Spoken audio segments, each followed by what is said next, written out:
বাংলাদেশে প্রবাসী বাংলাদেশিদের ভোটাধিকারের বিষয়টি নতুন করে আলোচনায় এসেছে। নির্বাচন কমিশন ইসি প্রবাসীদের ভোটের পদ্ধতির বিষয়ে নিশ্চিত করার জন্য একটি বিশেষজ্ঞ কর্মশালার আয়োজন করেছে, যেখানে প্রক্সি ভোটিং পদ্ধতিকে গুরুত্ব দেওয়া হয়েছে। প্রধান নির্বাচন কমিশনার এএমএম নাসির উদ্দিন জানান, প্রবাসীদের ভোটাধিকার নিশ্চিত করার জন্য দ্রুত একটি কার্যকারী ভোটিং পদ্ধতি চূড়ান্ত করা হবে। প্রবাসীদের ভোটাধিকার নিশ্চিত করতে সবচেয়ে বড় চ্যালেঞ্জ হলো ভোটদানের প্রক্রিয়ার সঠিকতা এবং কার্যকারী বাস্তবায়ন। এর জন্য নির্বাচন কমিশন বিভিন্ন পদ্ধতি নিয়ে চিন্তাভাবনা করে প্রক্সি ভোটিং পদ্ধতিকেই বেশি কার্যকারী বলে মনে করছে।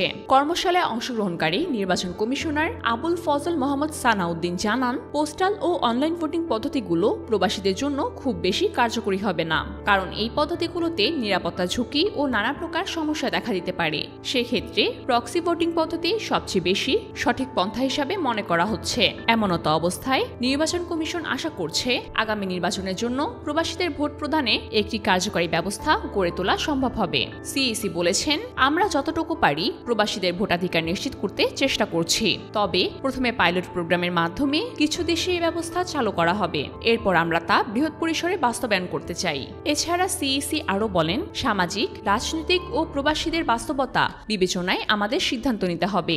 আমাদের লক্ষ্য হলো একাধিক পদ্ধতি নিয়ে পরীক্ষা নিরীক্ষা করে সবচেয়ে কার্যকারী একটি পদ্ধতির নির্ধারণ করা। এই কর্মশালায় অন্তত ৮০ জন বিশেষজ্ঞ, নির্বাচন কর্মকর্তা এবং এর সংশ্লিষ্টরা অংশ নিয়েছেন। সবার মতামত ও পরামর্শের উপর ভিত্তি করেই ভোটিং পদ্ধতি চূড়ান্ত করার জন্য একটি প্রস্তাবনা প্রস্তুত করা হবে।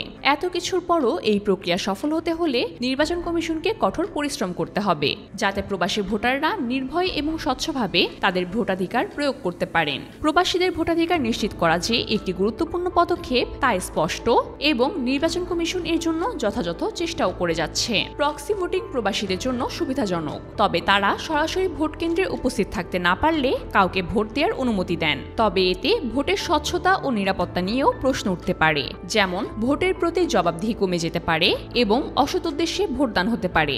সরকারের পরবর্তী পদক্ষেপ হতে পারে প্রক্সি ভোটিং পরীক্ষার বাস্তবায়নের মাধ্যমে, বিশেষ করে পাইলট প্রোগ্রাম চালু করার মাধ্যমে। পরে তা স্থিতিশীলভাবে বাস্তবায়ন করা যেতে পারে।